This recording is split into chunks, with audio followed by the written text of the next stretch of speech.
I to you to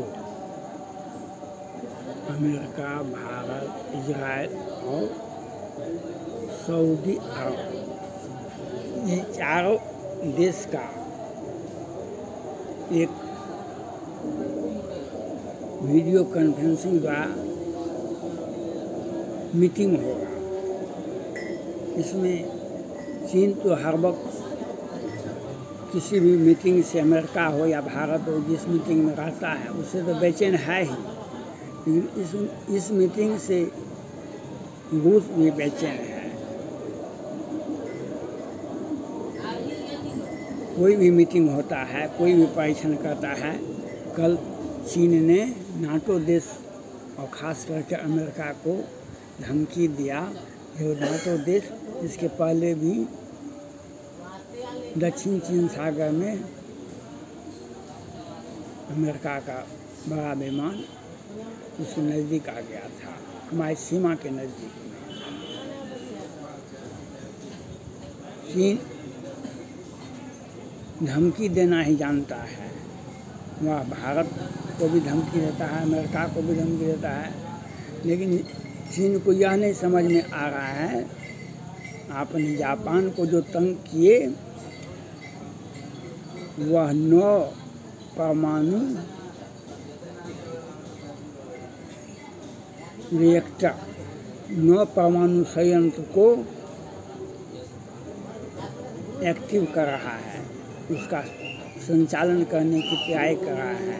वह रूस पर निर्भरता को कम कर रहा है, क्योंकि आपने उन्हें दर्द दिया है। तो आप कितने से अमेरिका, इजराइल, भारत, सऊदी अरब मीटिंग करता है तो भी आपको बेचैनी है। भारत जब के नज़दीक में आप युद्धाभ्यास करते हैं 176 किलोमीटर पर, तो भारत को दर्द नहीं होता है। भारत आपके विरोध में, जब भारत जब अपना राफेल, सुखोई और सब विमान उड़ाता है तो आप उससे बेचैन हो जाते हैं। बेचैनी आपका स्वाभाविक है, क्योंकि बेचैनी आपका स्वाभाविक है। आप दुनिया को झूठ मूठ का बेचैन करने में लगे हुए हैं। आपने तो कब से ताइवान पर हमला करेंगे, कब से हम वियतनाम को हड़पेंगे, कब हम भारत के पेंगोंग, लेह लद्दाख, उत्तरांचल पर अरुणाचल प्रदेश को खर जब्त करेंगे, और कब आप दक्षिण चीन सागर पर अपना एकाधिपत्य स्थापित करेंगे। चीन को वह धमकी, युद्ध वह किसी भी देश, छोटा सा देश से भी युद्ध नहीं लड़ सकता है। हाँ, उसे आर्थिक मदद दे करके उस देश में आंतरिक राजनीतिक और उसका सत्ता का दुरुपयोग कर अपना उस देश में वो बर्बाद कर अपना पैसा कमा सकता है। जैसे श्रीलंका में किया, जैसे अब पाकिस्तान में होने वाला है, उस देश का दिवालिया कर सकता है। लेकिन सैन्य क्षमता चीन का, हाँ, भारत का विपिन रावत हो या जापान का पूर्व प्रधानमंत्री हो, उसके हत्या में कहीं न कहीं साजिश रच सकता है, क्योंकि युद्ध लड़ने के लिए हिम्मत की आवश्यकता है। बड़े बड़े बहुत बड़ा आर्थिक पक्ष मजबूत होना चाहिए, और हमारी सैन्य सुरक्षा, सैन्य क्षमता और सैन्य साजो सामान बहुत कुछ करता है, और हिम्मत तो सबसे बड़ा होता है, तो चीन के पास में नहीं है। अगर चीन के पास हिम्मत रहता, युद्ध लड़ने की क्षमता रहता, तो भारत से भी उत्तराखंड, हिमाचल प्रदेश, अरुणाचल प्रदेश सब कुछ ले लेता, ताइवान से भी छीन लेता, और दक्षिण चीन सागर में भी अपना आधिपत्य स्थापित कर देता, लेकिन हिम्मत तो है नहीं। हाँ, साजिश रचने में हम चीन से साजिश से बाज आइए या उसके साजिश का अध्ययन करते रहिए और उसके फेर में रूस भी पड़ गया है। उसके फेर में रूस भी अपना महत्ता खो रहा है। आज जो I2 और U2 का मीटिंग हो रहा है, इससे रूस भी खासे परेशान है। वह इसलिए परेशान है, अमेरिका इसमें यूक्रेन रूस के हमला का मामला उठाएगा। भारत उसमें यूक्रेन से बात करने का आह्वान करेगा और वार्ता के द्वारा युद्ध को तत्काल समाप्त किया जाना चाहिए। भारत का विचार शुरू से आज तक रूस यूक्रेन में यही रहा है। बीच में ईरान आ गया है। ईरान से इजराइल का संबंध बहुत खराब चल रहा है और इजराइल अमेरिका का बहुत अच्छा दोस्त है और भारत ईरान का दोस्त ही सही। भारत को तेल लेने के लिए ईरान और रूस की आवश्यकता है। सबों का अपना अपना समस्या है, लेकिन इस ऑनलाइन मीटिंग ही होगी, वीडियो कॉन्फ्रेंसिंग से ही मीटिंग होगी।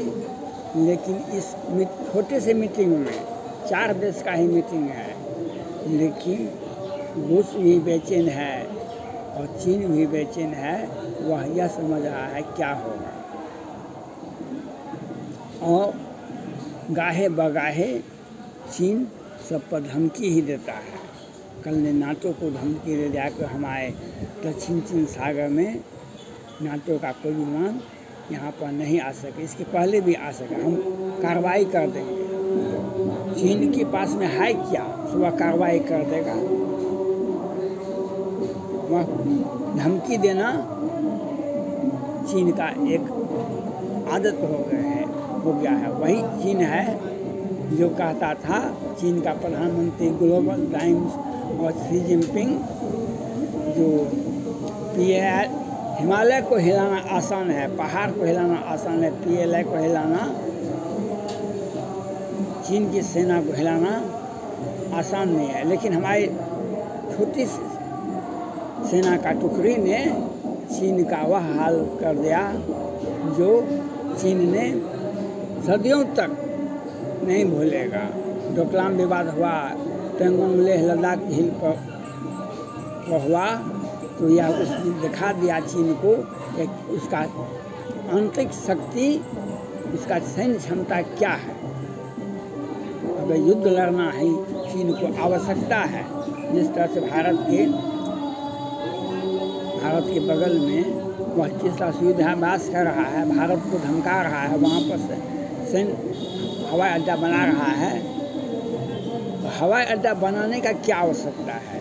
युद्ध लड़ के देख ले, भारत से लड़ेगा कि यूक्रेन, भारत से लड़ेगा कि ताइवान से लड़ेगा कि जापान से लड़ेगा कि अमेरिका से लड़ेगा, वह लड़ ही नहीं सकता है। लेकिन वह धमकी दे सकता है। नाटो से वह कैसे लड़ेगा? उसका रूस आज घोषणा किया था, ये एक छोटा सा देश है यूक्रेन, 9 मई तक युद्ध को हम समाप्त कर देंगे, यूक्रेन को बर्बाद कर देंगे। आज जुलाई बीत रहा है, लेकिन जितना नुकसान यूक्रेन का हुआ उससे अधिक नुकसान रूस का हुआ।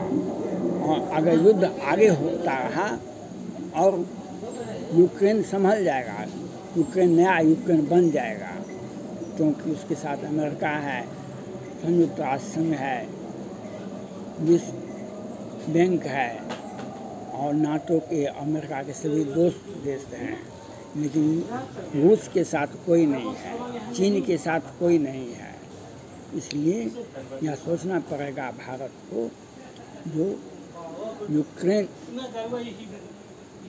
रूस से दोस्ती कम बढ़ावे और चीन से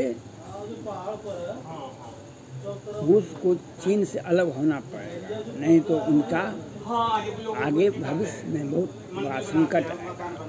और अमेरिका, इजराइल, भारत और सऊदी अरब या चीन के लिए कहीं न कहीं एक विकट परिस्थिति पैदा कर रहा है। इससे वह बेचैन है, रूस भी बेचैन है और चीन भी बेचैन है। ये क्वाड का ही दूसरा रूप है, जो अमेरिका के नेतृत्व में इजराइल, भारत और सऊदी अरब एक मंच पर आया है। चारों देश एक साथ लगभग सभी मुद्दों पर एक साथ रहते हैं। इससे चीन का बेचैनी और रूस का बेचैनी स्वाभाविक है। इसलिए आपको सोचना पड़ेगा, इसको आपको देखना पड़ेगा, जो आप किस तरह से इसको डील करते हैं। और समय रहते रूस को यूक्रेन से समझौता कर युद्ध की समाप्ति करने की घोषणा करनी चाहिए, नहीं तो चीन के फेर में उसे भी बर्बादी का ही मिलेगा। और वह एक विस्तारवादी नीति जो अपना रहा है चीन, उसे कुछ मिलने वाला नहीं है, बल्कि रूस का जो स्वामित्व है विश्व में, दूसरी सबसे बड़ी